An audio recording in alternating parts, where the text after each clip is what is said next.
হবেন তাদের পুনর্জন্ম হবে না, জন্ম মৃত্যু নিবারণ হবে। মানে আইসা যাওয়া যে কথাগতি ওটা নিবারণ হবে। যারা তুলসী বৃক্ষে 1 মাস জল দান করবেন, জল সেচন করবেন, পরিবারের সবাই সকালে দান করে জল দিবেন, সেই যতগুলা ফোঁটা হবে জলের ফোঁটা ফোঁটা, প্রতিটা ফোঁটা একটা ব্রহ্মহত্যা পাপ বিনষ্ট করে। তাহলে আমরা জল দিয়ে পাপ বিনষ্ট করতে পারি। এটা কিন্তু অন্য পারে না, দেবতারাও না, কেউ না, কোনো যুগে না। এটা কিন্তু আমাদের জন্য সুযোগ যে কলি হত জীব প্রতিনিহত পাপ করবে,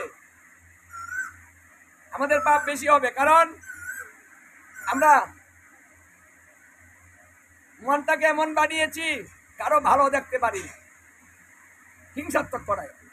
কেউ সুখে থাকুক ভালো লাগে, হ্যাঁ, কেউ আমার চেয়ে ভালো ভালো লাগে না, আমার চেয়ে জ্ঞানী মানে হিংসা লেগে যায়। এই জন্য প্রতিনিহত জীবের পাপ হয়। তারপরে আমরা যে হাঁটি, আমাদের পায়ের নিচে পড়ে অনেক প্রাণী হত্যা হয়, সেগুলাও কিন্তু পাপ হয়। আমরা অনেকভাবে পাপ করি।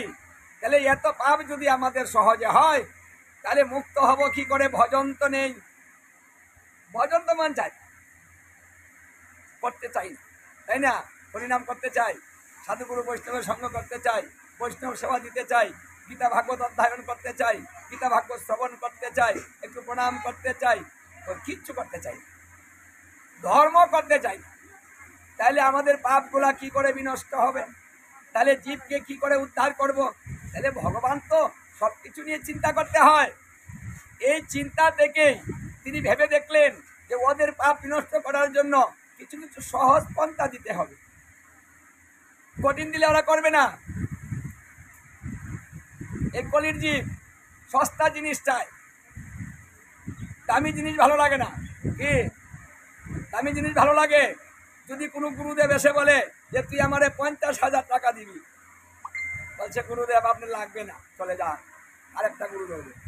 কি বলেন? টাকা দিয়ে গুরু রাখবো? হ্যাঁ, রাখবেন? যদি এসে এসে বলে গুরুদেবরা যে টাকা দিতে হবে, দিবেন? 50,000 টাকা দিয়ে আবার গুরু রাখা লাগবে। কত গুরু আইব আবার মতো। কি বলেন?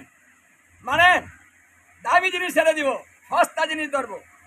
আমরা সব কিছু চাই সস্তা। ওটা ভগবান জানেন যে কলিজীব কি চায়, কি পারবে আর কি পারবে না। যেটা পারবে সেটাই তো দিতে হবে, যেটা পারবে না সেটা তো দেওয়া যাবে না। তাই সহজটা করে দিলেন, টাকা দিয়ে কিনতে হবে না।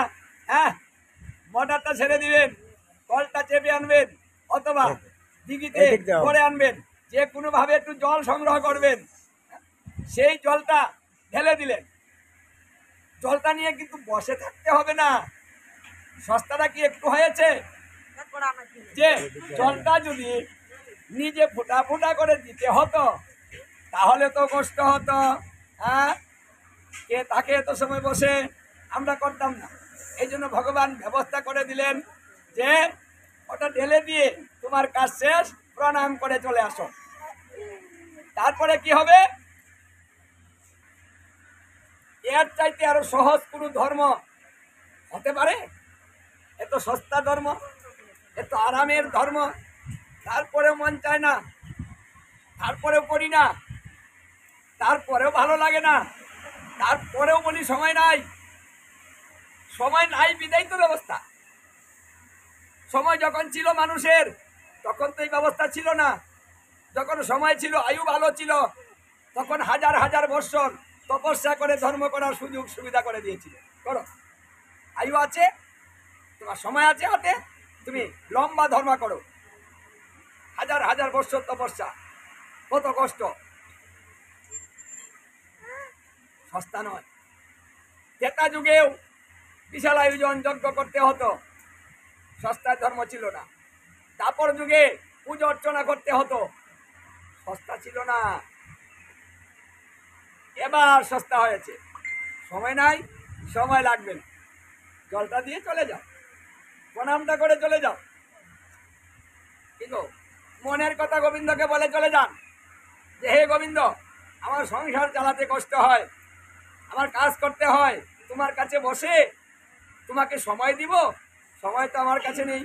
হে প্রভু, তুমি নিজে গুণে সবকিছু আমার ক্ষমা করে দিও, আর আমার অপরাধগুলো তুমি ক্ষমা করে দিও, আর তুমি আমাকে তোমার স্মরণ যেন আমি করতে পারি, সেটাই তুমি আমার সেই শক্তিটা দিয়ে দিও। আমি কর্মে চলে যাচ্ছি, সেখানে গিয়ে যেন তোমাকে আমি ডাকতে পারি, সেই মন সেই শক্তি তুমি আমাকে দিও। কি আপনি কি এই দুটা কথাও ভগবানের সঙ্গে বলতে পারবেন না? বসে মনের কথাই, সহজ কথা, আত্মসমর্পণ করা। আমি পারছি না আত্মসমর্পণ করতে, আমি যুদ্ধ করতে পারি না, আমি পারবো না যুদ্ধ করতে। এই জন্য মহাপ্রভু জীবকে তত্ত্ব শিখালেন, হে জীব, ভজন করে যুদ্ধ করে তোমরা কখনো জয়লাভ করতে পারবে না। তাই তোমাদের সহজ তত্ত্ব শিখাচ্ছি, তোমরা দুই বাহু উত্তোলন করে আত্মসমর্পণ করো। হরি হরি।